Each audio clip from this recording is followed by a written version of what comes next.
Banjirop melanda pesisir Kabupaten Tanggamus, tepatnya di Kelurahan Pasar Madang, Kecamatan Kota Agung. Pemukiman warga setidaknya di 4 RT tergenang air, termasuk sebuah sekolah. Warga kini merasakan gejala seperti mual, pusing, demam, dan gatal-gatal.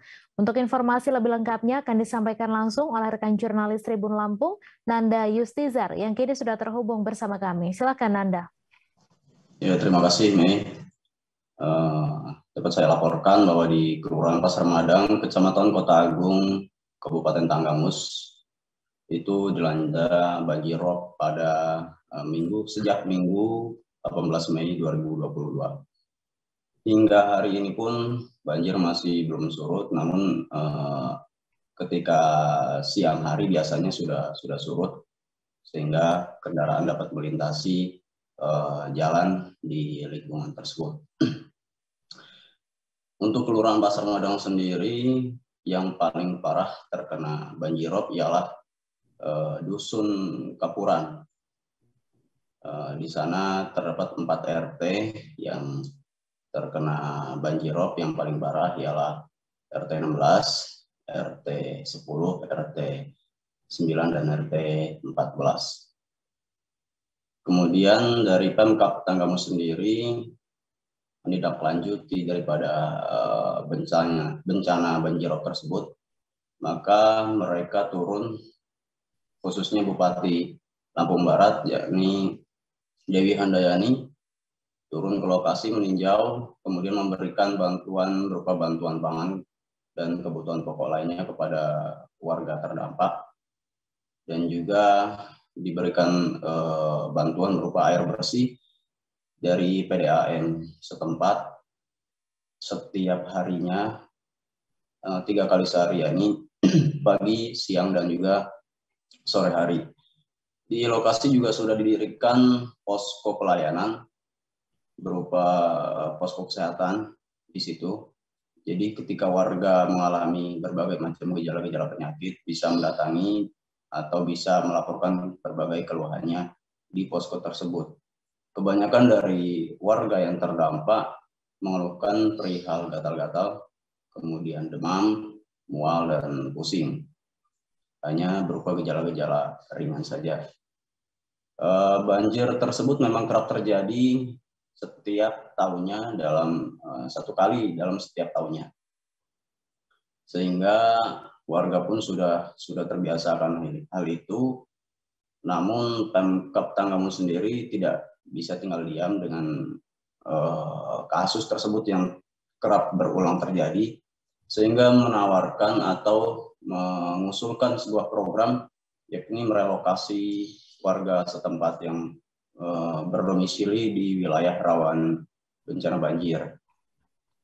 Namun di tahun sebelumnya sempat ditawarkan, warga enggan untuk menerima program tersebut.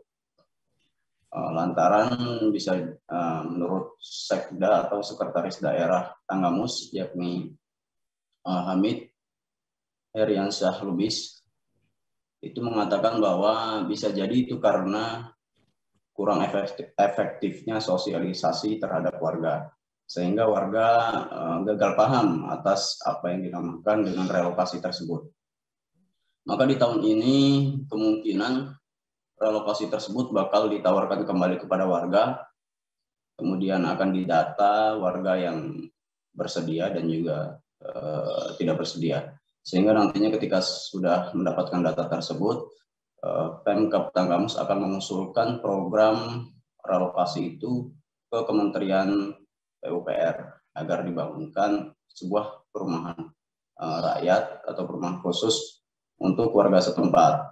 Dan warga setempat juga meminta agar mereka bersedia untuk direlokasi, namun dengan satu syarat, yakni syaratnya mereka tidak berubah profesi sebagai nelayan. Jadi mereka enggan jika misal direlokasi kemudian mereka harus mencari mata pencaharian lain, misalnya berdagang, kemudian bertani, atau segala macam. Dengan hal itu menjadi pertimbangan bagi Pemkab Tanggamus, sehingga Pemkab Tanggamus untuk sementara ini menangani dengan kedaruratan kebencanaan, yakni menjadikan pos dan juga memberikan bantuan berupa kebutuhan hidup. Selanjutnya Pemkab Tanggamus juga merencanakan untuk membangun penahan ombak.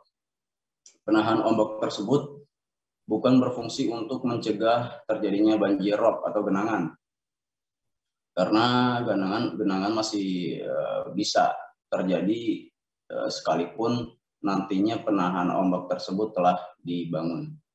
Namun fungsi utama dari penahan ombak tersebut yakni sebagai pemecah ombak atau pengurang daya rusak ombak, kekuatan ombak, sehingga infrastruktur baik bangunan rumah warga atau bangunan lainnya yang berada di lokasi rawan bencana banjir rob tersebut tidak hancur seperti yang terjadi pada tahun ini. Kemudian Pemkab Tanggamus juga bakal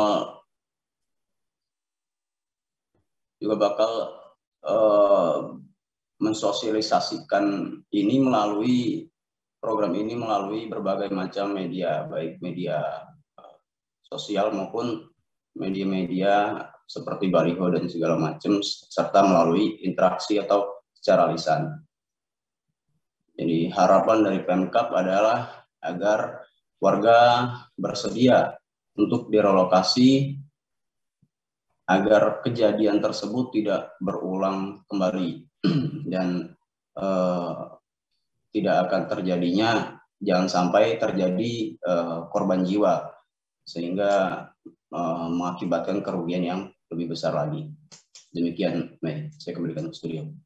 Baik, terima kasih Nanda atas laporan Anda. Selamat bertugas kembali. Terima kasih sudah nonton.